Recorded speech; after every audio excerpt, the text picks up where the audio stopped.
What's up, team? Your boy J3 is in the building with another movie review, Suicide Squad, Hell to Pay.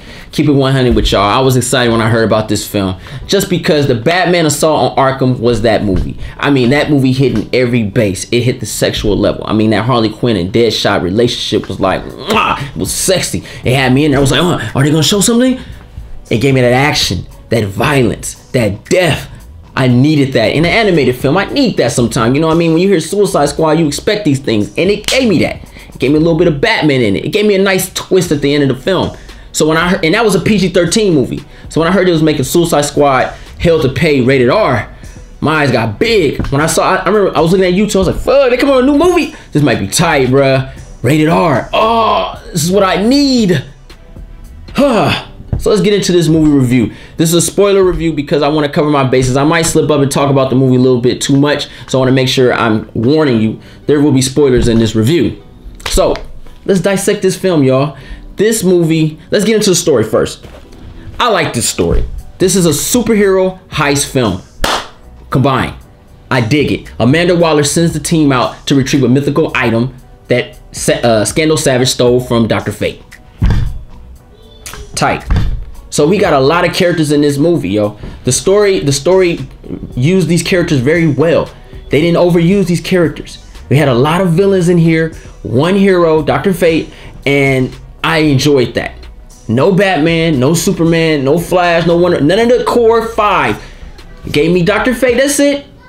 But everybody else was villains, and I loved it. And it didn't give me the overshadowed villains, the villains that everybody just knows. It gave me a lot of new different styles of villains. I was feeling that shit. I mean, I had we had Banshee in this motherfucker, we had Zoom in this motherfucker, we had Blockbuster's motherfucker, we had Scandal Savage, we had Knockout, we had freaking Captain Boomerang, Deadshot, Harley Quinn. I'm gonna talk about her too. Harley Quinn, and Amanda Waller and Vandal Savage in this motherfucker, man. Black Manta in this motherfucker. Count Vertigo up in here. We had some characters in here, and I was liking the way they utilized these characters in these suicide missions. I was feeling that 100%. They actually had another character. I'm not familiar with him, but I believe the name was Punch and Jewel or something like that. Like some clown type of characters or something. They were cool. I like the way they utilized them. It showed Amanda Waller's how she uses Suicide Squad, how she uses them. She kind of uses them how to use them in Baby Driver, how you use certain people for certain missions, and I'm feeling that. It wasn't just the core all the time. And the story really drove those characters in. There was really no downside, no down points in this story. The story, it had a consistent beat. It had me going. It didn't drop off at all. I was really into this story. I watched it because the story gave us a lot about characters. And they developed, they tried their best. They developed some characters a little bit in this story, and I really like that about the story. Keep it 100 with you. Characters though, let's get into the characters and the voice acting. I'm gonna have to say, I think the voice acting was trash. I thought the voice acting was that's the only thing that kept me out of the story, was the voice acting. The voices didn't match up well to the type of characters that these villains were, and it really sucked seeing it because you were expecting more, especially when you see like these type of Christian Slater as Deadshot, Tara Strong as Harley Quinn, Vanessa Williams, Amanda Waller, Billy Brown as Bronze Tiger. Yeah, Bronze Tiger and his motherfreaker, man. And I was expecting more out of the voices. The characters, I really appreciate them bringing new characters in. I appreciate it 100%. There was only one character that I thought was not needed, and that was Harley Quinn. She is in the way. Harley Quinn is in the way. There's no need for a bat swinging, comedic joking, sexy character. She's not needed. They need to stop using her because these missions don't require any type of her specialties. And Assault on Arkham, I understood why they used them. We got to get to the Joker. So what do? We get Joker's right hand. You know what I'm saying? That works. Her in this mission was all about getting people to watch the movie instead of them letting the movie be the movie. And you didn't revolve it around her, but she was in it, and she had a lot of talk time, which I thought was not needed at all.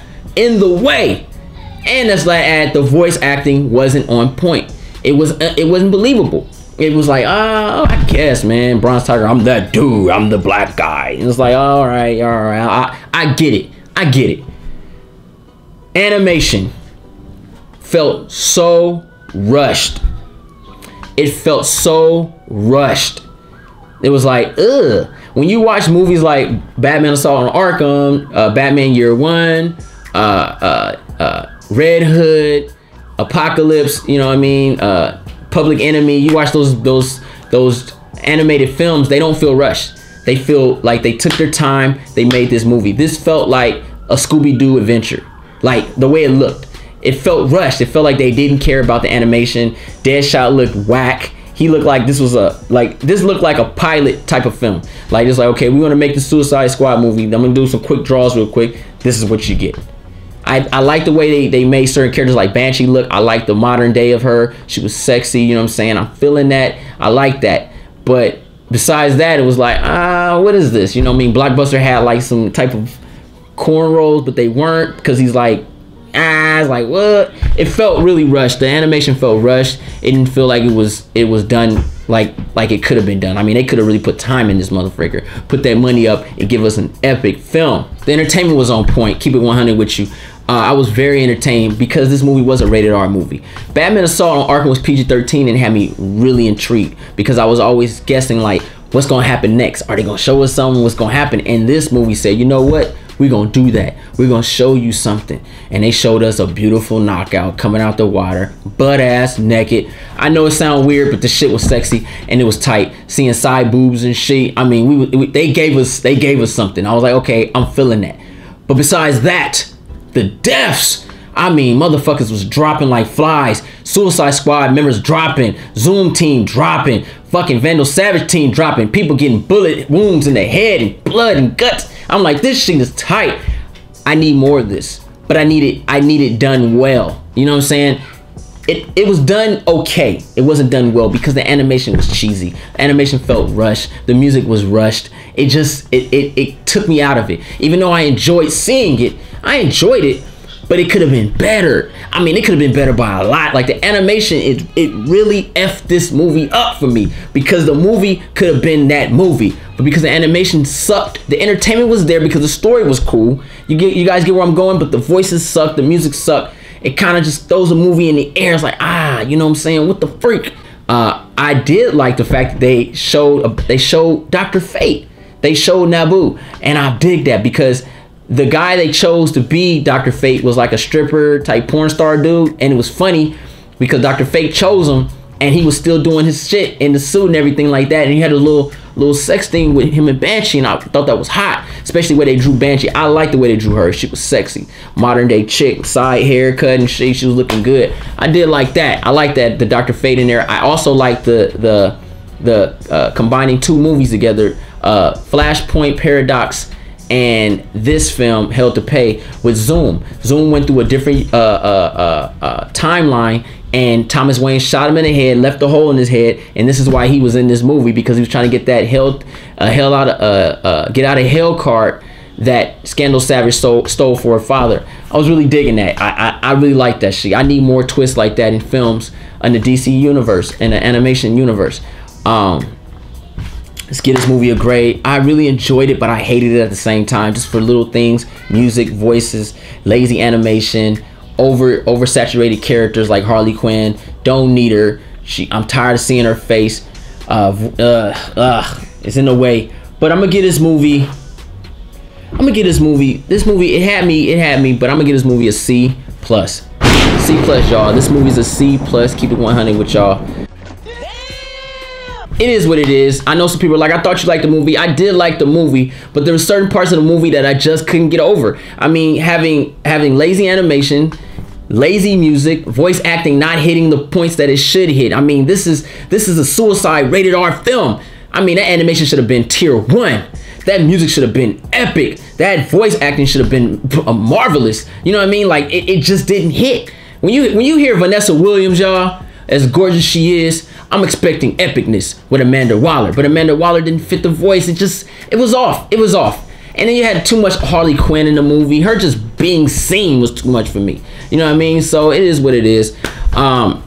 Put in the comments down below. Let me know what you guys thought about this film. Tell me what you guys what grade you guys gave this movie. I'm very curious to see what the world thinks about this film. I liked it, but it is what it is. It's not what it could have been. I want to give a big shout out to Team J3. We 13,000 strong. I love you guys. Shout out to everybody that joined in. Thumbs this video up and push that subscribe button. Shout out to the Patreon team for donating to J3 Entertainment, keeping that internet going, keeping me flowing, and keeping these videos rolling. Yeah, we in this thing, man. J3 out.